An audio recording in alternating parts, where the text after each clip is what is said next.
کہ لباس اچھے نہیں ہوتے یا ان کو وہ اس معیار کے نہیں ہوتے کہ جہاں پر آپ ان سے اطمینان بخش ان کی سنگت کو محسوس کریں، مگر وہاں فرمایا نہیں، وہ ایسے خدام ہوں گے جن پہ یہ گمان نہیں ہوگا، بلکہ وہ تو اس طرح موتیوں کی طرح شفاف ہوں گے۔ پھر اہل جنت باہم گفتگو کریں گے، اور یہ گفتگو قابل غور ہے۔ وہ آپس میں یہ کہیں گے کہ ہم تو اپنے اہل خانہ میں دنیا میں ڈرتے رہتے تھے کہ کہیں ایسا نہ ہو کہ ہمارے اعمال رد کر دیے جائیں، ہم خدا کی بارگاہ میں کامیاب ہو سکیں یا نہ ہو سکیں۔ آج اللہ کا شکر ہے، اس نے احسان کیا، ہمیں جہنم سے بچا لیا۔ پتہ چلا کہ جو اہل جنت ہیں یہ وہ لوگ تھے جو دنیا میں اپنے اعمال پر فکر مند رہا کرتے تھے اور سوچتے رہتے تھے کہیں ایسا نہ ہو کہ ہم رب کے حضور ناکام ہو جائیں۔ اور پھر وہ کہیں گے کہ ہم تو اللہ کے حضور یہ دعائیں کیا کرتے تھے کہ رب کائنات ہمارے اعمال کو قبول کر۔ شکر ہے اللہ نے ہماری دعائیں قبول کر لی اور ہمیں اہل جنت میں شامل فرما دیا۔ اور پھر آخر میں حضور علیہ الصلوۃ والسلام کو کفار کے ظلم و ستم پر اور ان کی طرف سے جو آزمائشیں اس پہ تسلی دی جا رہی ہے، اے حبیب صلی اللہ علیہ وسلم، اگر کافر لوگ اور منکرین آپ کا کہنا نہیں مان رہے اور دین کو قبول نہیں کر رہے، آپ پریشان نہ ہوں، وصبر، صبر کیجئے اللہ کے حکم پر، فَإِنَّكَ بِأَعْيُنِنَا، آپ تو ہماری آنکھوں میں بستے ہیں، ہم ہر لمحہ آپ کے ساتھ ہوتے ہیں، کوئی اور ہو یا نہ ہو آپ کا رب آپ کے ساتھ ہوتا ہے۔ اور آپ اپنے رب کی ذکر کیا کریں، یاد میں رہا کریں اور اپنے رب کی تسبیح کرتے رہا کریں۔ پھر سورہ نجم کا بیان آتا ہے۔ اس کے بعد سورہ نجم کا آغاز حضور علیہ الصلوۃ والسلام کے معراج پاک سے متعلق آیات سے ہوتا ہے۔ آقا کے معراج کے دو مرحلے تھے۔ ایک مرحلہ وہ تھا جس میں سرکار دو عالم صلی اللہ علیہ وسلم مکہ سے بیت المقدس کی طرف گئے، مسجد اقصیٰ تک، اس کا بیان سورہ بنی اسرائیل میں ہو چکا۔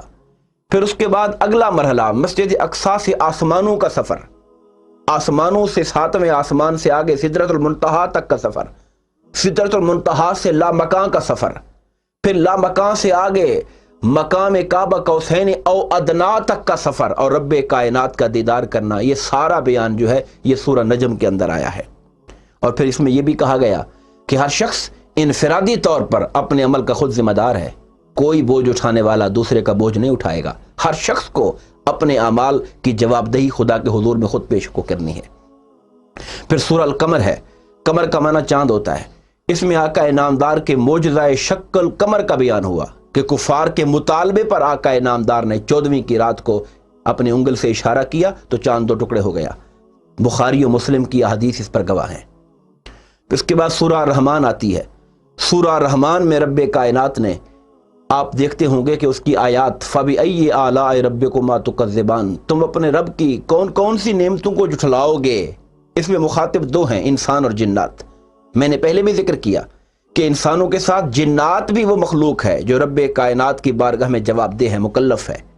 اور یہاں سورہ الرحمن کے اندر انسانوں کے ساتھ ساتھ بار بار جنات کو مخاطب کیا گیا، اور ایک جگہ پر واضح طور پہ کہا گیا کہ یا معشر الجن والانس، اے انسانوں اور جنوں کے گروہ، اگر تم میں یہ طاقت ہے کہ تم سرکشی کرتے ہوئے یا نافرمانی کرتے ہوئے رب کی بارگاہ سے، اس کی کائنات سے نکل سکتے ہو تو کوشش کر لو۔ تم جہاں بھی جاؤ گے اقتدار اسی کا ہوگا، سلطنت اسی کی ہوگی، طاقت اسی کی ہوگی، تم اس کی قدرت سے بچ نہیں سکو گے۔ اور پیغام دیا گیا کہ جب تم اس کی قدرت اور سلطنت سے باہر نکل نہیں سکتے، جو ہر جگہ اسی کی سلطنت ہے، پھر کیوں نہیں اس کے تابع فرمان ہو جاتے اور اس کے حکم کے مطابق زندگی کیوں نہیں گزارتے۔ اس کے ساتھ ساتھ پھر دنیا اور آخرت میں اللہ تعالیٰ کی جو نعمتیں ہیں ان کا بیان بڑی کثرت کے ساتھ سورہ الرحمن میں آیا، اور سورہ الرحمن کی خوبی اس کا بیان ہے، اس کو احادیث پاک میں عروس القرآن، قرآن پاک کی دلہن قرار دیا گیا۔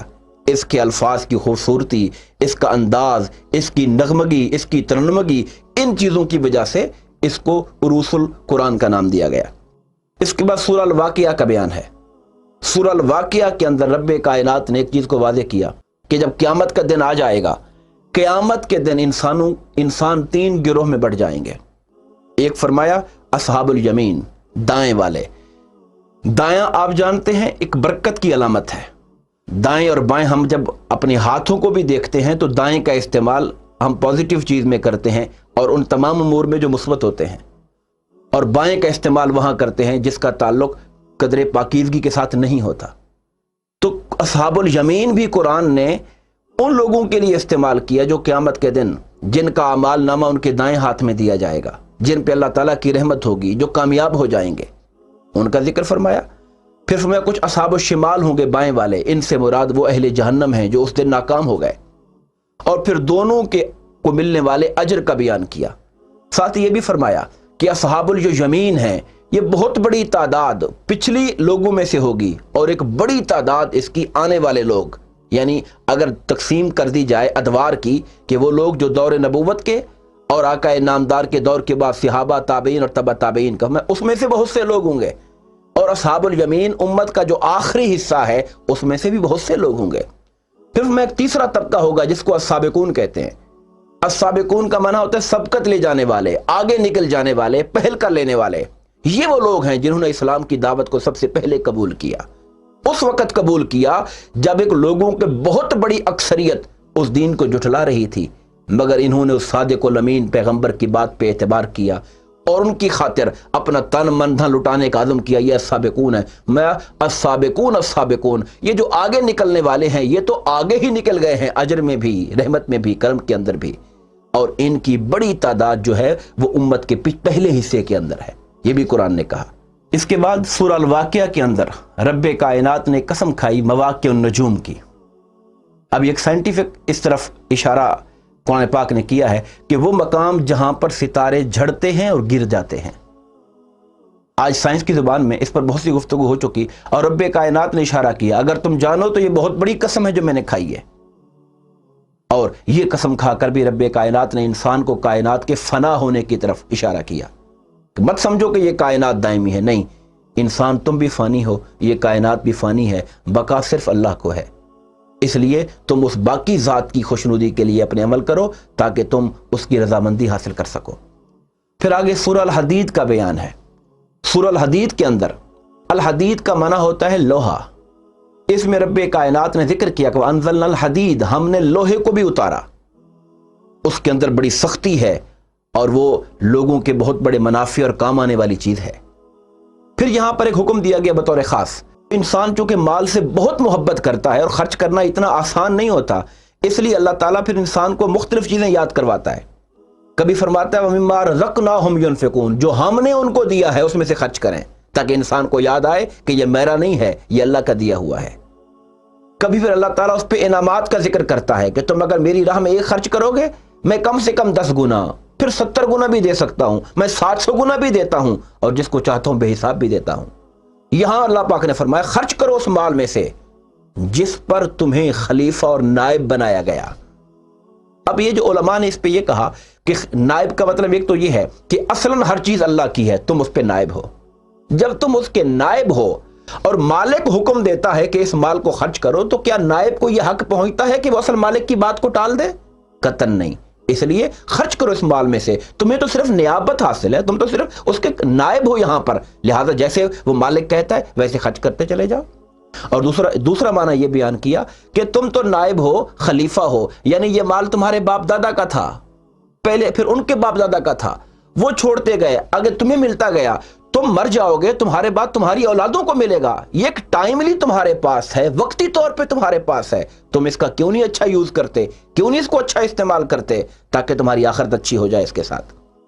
پھر رب کائنات نے اس بات کی وضاحت کی کہ حضور علیہ الصلوۃ والسلام کے زمانے میں اور قیامت تک وہ لوگ جنہوں نے فتح مکہ سے پہلے اللہ اور اس کے رسول کی خاطر خرچ کیا، فتح مکہ کے بعد خرچ کرنے والے بھلے کروڑوں کر دیں، وہ ان کا مقابلہ نہیں کر سکتے۔ واضح طور پہ دو ٹوک انداز میں کہہ دیا، وہ لوگ جنہوں نے مکی دور کے اندر خدمت کی میرے آقا کی اور دین اسلام کی، وہ جنہوں نے غزوہ بدر میں، غزوہ احد میں، جنہوں نے غزوہ خندق میں، جنہوں نے حدیبیہ کے مقام پر، بیعت رضوان کے موقع پر اپنا جان و مال اور تن من دھن، اپنا مال و دولت حضور کے اشارے پہ لٹاتے رہے، فرمایا وہ لوگ، ان کا مقابلہ پھر قیامت تک آنے والا کوئی اور نہیں کر سکتا ہے۔ مگر جہاں تک تعلق ہے وہ لوگ جو نیکی اور تقوی کی راہ پر چلیں گے، فرمایا ہم نے سب سے جنت کا وعدہ کر رکھا ہے۔ جنت کسی ایک طبقے کے لیے خاص نہیں ہے، مگر جہاں تک درجات کی بات ہے اس میں وہ لوگ جو سبقت لے گئے وہ واقعتاً سبقت لے گئے، وہ آگے نکل گئے۔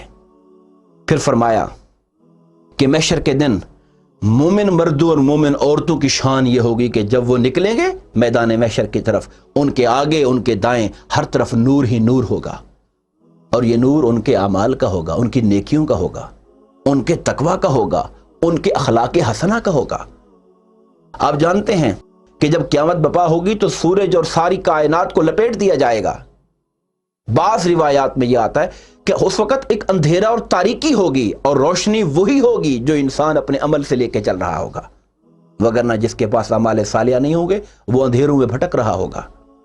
جب اہل ایمان کا یہ نور دیکھیں گے، منافقین جو بظاہر تو کلمہ پڑھتے تھے مگر دل سے ایمان ان کے اندر نہیں تھا، وہ پھر اہل ایمان سے ریکویسٹ کریں گے ہمیں بھی اپنے نور کی کچھ خیرات دو، ہم تاریکیوں میں بھٹک رہے ہیں۔ اہل ایمان ان کو جواب دیں گے نہیں، آج نور کی جگہ تمہارے لیے نہیں ہے، نور تلاش کرنا تھا تو اس کے لیے وقت دنیا تھا، چونکہ نور تو عمل کا ہے اور عمل کی جگہ دنیا تھی۔ فَالْتَمِسُوا نورا، یہ تو دنیا میں تلاش کرنا تھا، اور پھر ایک دیوار قائم کر دی جائے گی اہل ایمان اور منافقوں کے نزدیک۔ پھر قرآن مجید آخر میں اس سورہ الحدید کے اندر ایک کنسپٹ جس کا تعلق بڑی ہماری عقیدے کے حوالے سے بڑی اہمیت کا ہمیں اس کا ذکر کیا۔ اہل کتاب کا ذکر کرتے ہوئے فرمایا کہ اہل کتاب نے رہبانیت کو از خود اختیار کر لیا۔ وَرَهْبَانِيَّةً ابْتَدَعُوهَا، رہبانیت کا معنی ہوتا ہے ترک دنیا، انہوں نے ترک دنیا کو اختیار کر لیے۔ ابتدعوها، یہ لفظ بدع سے نکلا ہے جس سے بدعت نکلا ہے۔ کنسپٹ بدعت کا سمجھیے، وہ ایسا کام جس پہ اللہ اور اس کے رسول کا حکم نہ ہو۔ فرماتے ہیں اللہ پاک کہ رہبانیت ہم نے نہیں کہا تھا، ہم نے لازم نہیں کی تھی ان پر، نہ میرے پیغمبر نے کہا تھا، انہوں نے از خود اس کو اڈاپٹ کر لیا۔ نیت ان کی یہ تھی کہ اس طریقے سے ہم رب کی رضا حاصل کر لیں گے، مگر پریکٹیکلی جب ہوا تو بہت کم لوگ تھے جو اس پر صحیح معنی میں اس کے تقاضے پورے کیے، اکثر وہ لوگ تھے جو ترک دنیا کے نام پر بھی حرص و ہوا کا شکار ہو گئے۔ اللہ پاک فرماتا ہے جنہوں نے اس کے تقاضے پورے کیے ہم نے انہیں اس کا اجر دیا، لیکن اکثر ان میں سے فاسق تھے۔ اس سے معلوم یہ ہوا کہ کوئی ایسا نیا کام جس کو شریعت نے منع نہ کیا ہو، جب شریعت اگر منع کر دے اور ناپسندیدہ ڈکلیئر کر دے پھر تو ظاہر ہے کہ اس کی کوئی حیثیت ہی نہیں ہے، وہ تو منع ہے، لیکن شریعت خاموش ہے۔ کام فی نفس ہی قرآن سنت کے تقاضوں کے خلاف نہیں ہے، بلکہ کسی نہ کسی انداز میں انسان کے مقصد زیست کو سپورٹ کر رہا ہے۔ اس صورت میں اگر وہ کام انسان حسن نیت کے ساتھ کرتا ہے، رضا الہی کے ساتھ کرتا ہے، اللہ پاک فرماتا ہے اگر وہ تقاضے پورے کرے ہم اسے اس کا اجر دیتے ہیں۔ آئیے دعا کریں کہ رب کائنات ہم سب کو قرآن و سنت کی تعلیمات کو سمجھنے، عمل کرنے اور اس کا پیغام دوسروں تک پہنچانے کی توفیق عطا فرمائے۔ آمین۔ وما علینا الا البلاغ المبین۔